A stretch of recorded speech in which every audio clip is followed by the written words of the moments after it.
this video, we're going to go through domain and range, which is part of Learning Target 323.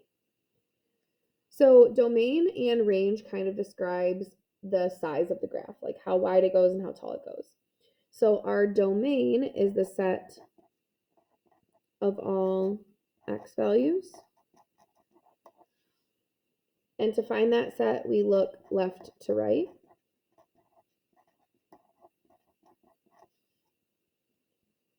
The range is the set of all y values. And to find those, we look bottom to top.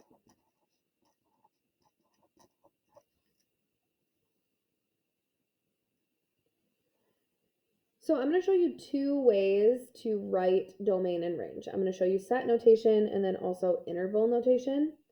And when I ask you to write domain and range, you can choose whichever one you like better, but you need to understand both. So if I give you the domain and range in set notation, you need to be able to interpret what it says.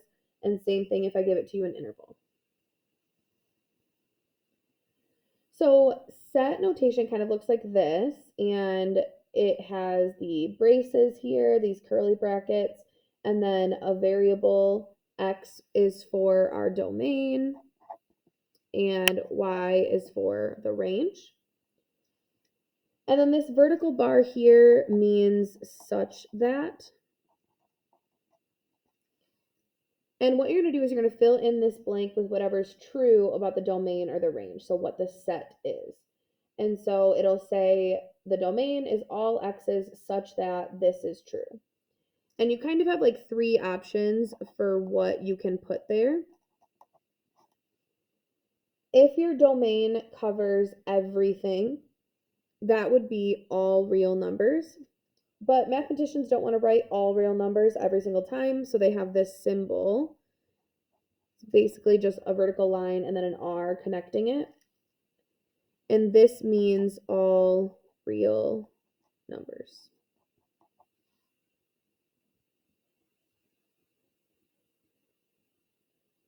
So that's one option. Your second option is like, it's not quite all real numbers. It's going to be less than or greater than a certain number.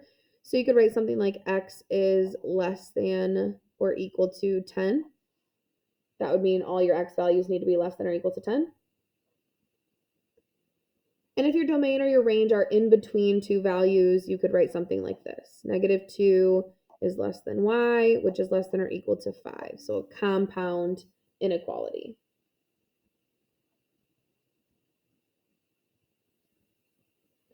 Now, interval notation is another way to represent this same thing. And I'll fill in the notes here, and then we'll go down and we'll do all three of these in both notations so you can see which one works best for you and how they're different. So interval notation looks kind of like a coordinate point, but it's not. This first value is your low value, and the second one is your high value. And there's two different types of brackets you can use. This first one, which is the straight bracket, is called a closed bracket, and that includes the number that's next to it.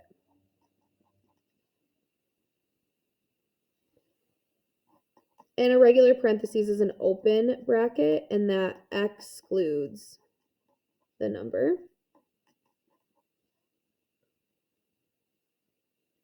And specifically for open, we want to use this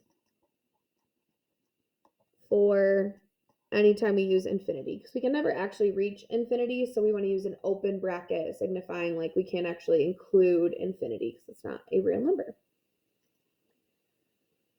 So pause if you need to get the rest of that down, but then we're going to go through these three examples in both notations. So this first one, I'm going to start with set notation. So our domain, and then we have this curly bracket, x such that, and we need to figure out what x is. So I'm going to look left to right. So left, I keep going, and I'm going to stop wherever my polynomial stops. However, I notice that there's this arrow here, and this arrow is going to keep going a little bit out and a little bit out and a little bit out forever. So this is actually going to go on forever to the left. Then I'm going to do the same thing to the right, and again, there's that arrow there that's going to keep going to the right forever. So it's going to go to the left forever and to the right forever, which means it encompasses all real numbers. So I'm going to put this all real numbers symbol.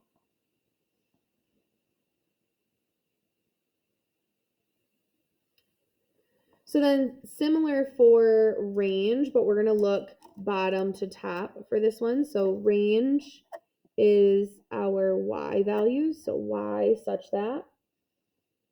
Going to the bottom, again, I have this arrow here that's going to keep going down forever. So this is going to go down forever.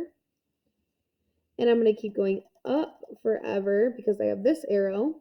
So again, our range is all real numbers.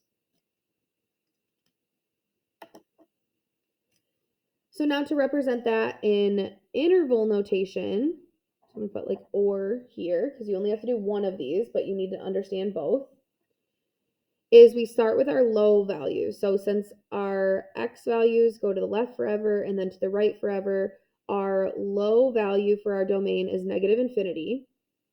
It goes to the left forever, which is negative infinity. And that's going to have an open bracket because we can't touch infinity. Our high value would also be infinity, open bracket. And same thing for range, because all real numbers is going to be this either way. So this says like our domain goes from negative infinity to infinity. We have open brackets because we can't touch that value. And then same thing for range.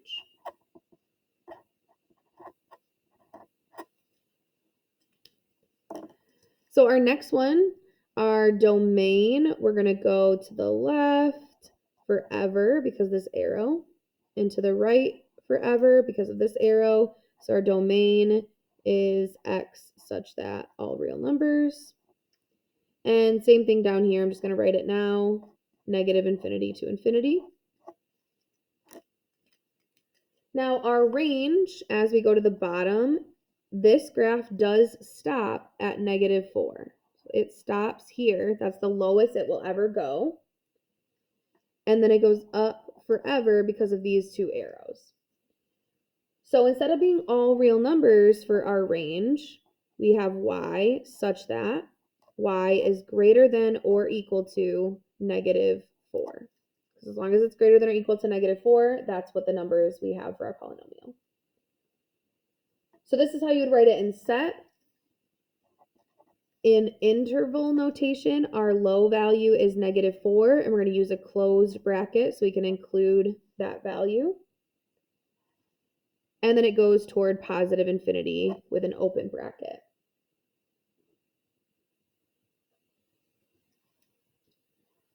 Now, last one, and then I'm going to have you do the u-try. Our domain, again, goes left forever and right forever. You can see that there. And so our domain is the same as it has been. All real numbers is pretty typical for a domain, honestly. Not always, but often. And then our range is the lowest it goes and the highest it goes is 3. So our range is y such that y equals 3. It's not greater than or less than 3. It's just equal to 3 because that's the only value it is. And in interval notation, when you just have one value like that, you have our closed bracket, and then you can just write 3. I want you to go ahead and do the u-tries. You can either do set notation or interval, whichever one you think you want to try. Go ahead and do that, and I'll write the answers on the u-try when you unpause. And here are our answers for domain and range for these u-tries.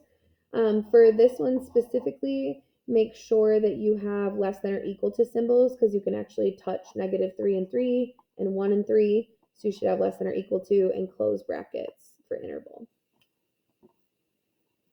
Oops. Hope this helps.